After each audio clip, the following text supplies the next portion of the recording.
In this video, I'll show you how you can add a stroke to text in Davinci Resolve. So here's what you need to do. So once you've got your clip in Davinci Resolve, you need to go to the edit workspace here, which is the third one to the right. Then once you've done that, open up your effects, then go to toolbox and then type in text.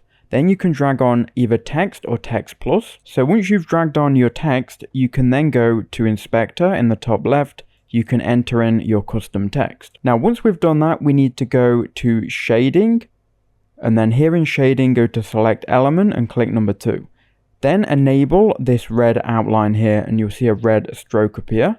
Then we can scroll down and you can increase the thickness of the stroke. You can also scroll down even more and go to color, and I'm going to change it to black, and that's going to create a black stroke. Now if we go to settings, we can go ahead and make our text as big as we need it to be, and we can make any adjustments to the thickness of the stroke here. So that's how to do it. Please leave a like if that helped.